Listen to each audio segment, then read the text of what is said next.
cane corsos, Canet corsos, Kanye West corsos, I don't know, call them whatever you like. 3 or 4 different names for a dog that looks like that. Young Max, becoming quite popular nowadays, alongside with the XL Bully breeds, which are very, very sort of front and centre of the media at the moment, for reasons that aren't really nice to talk about, so I won't. So Max, Cane Corso, Canet Corso, whatever you want to call him. Very, very young dog, but he's strong. And what we've got to be careful of and mindful of when we are working with and dealing with and training physically big, strong breeds of dog is quite rapidly, and he has just got to this stage now, quite rapidly, he has realised that he is stronger than others. When I say others, his owners. So what he's rapidly learned is to get what he wants and to manipulate his owners through sheer power and sheer strength. Prime example, I want to go and say hello to that dog over there. Bosh. Or no, I'm not going to come into the house and get onto my bed. You're going to have to come out into the back garden or wherever you live and come and get me. Then you find yourself in a tussle with you on a lead or on a collar, and you don't have the physical strength to control him effectively. So one of our main problems or main hurdles or main issues of when we're working with big, strong, heavy, thick-set, muscular dogs is them rapidly learning what they can get away with because they are stronger than us.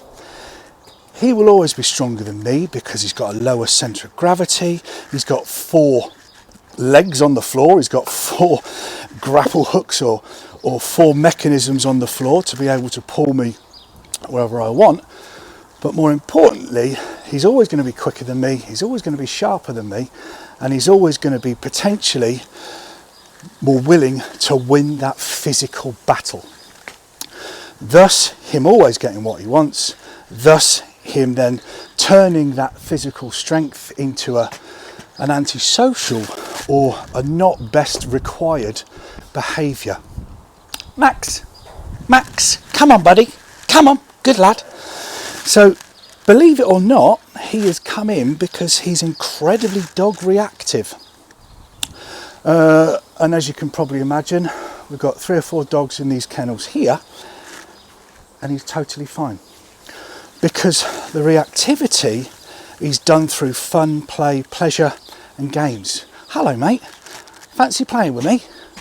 But because of his size and because of his strength and because of his demeanour and his natural body shape, he becomes a little bit too boisterous, don't you? Good lad. Becomes a little bit too boisterous, and therefore what could be perceived as being aggressive. He is not an aggressive dog. He is quite possibly one of the calmest cane corsos that we've ever had through our programs here.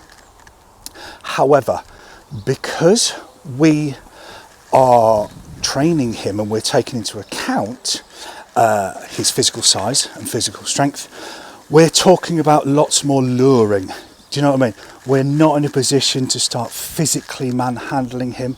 So all of that stuff that we need to do to get him to do what we want him to do is all got to be hands-free, all hands-free. So then we're talking about food reward based training, we're talking about clicker training, we're talking about games, we're talking about fetch, we're talking about tug of war, we're talking about play.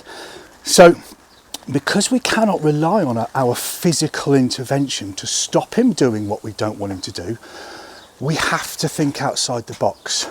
So I'm thinking about flirt poles, I'm thinking about tugs of war, I'm thinking about tossing a ball, I'm thinking about something. So we can move his feet through the aid of play. For example, we can get him to move from A to B without having to stick a lead on him and fight it through that, is using reward, positive based training through play. Now, as you can imagine, Max doesn't really know who he is yet. Max, Max. Yes, that's you. Okay, so long way to go, a long way to go. But through experience and a little bit of knowledge, I know right from the offset, very quickly, I've put in my mind a potential plan to get him into a better place while the time that he's with us. But that plan doesn't involve physical intervention. It doesn't involve manhandling him and getting him to do things that we want him to do through force, because I'll never be strong enough.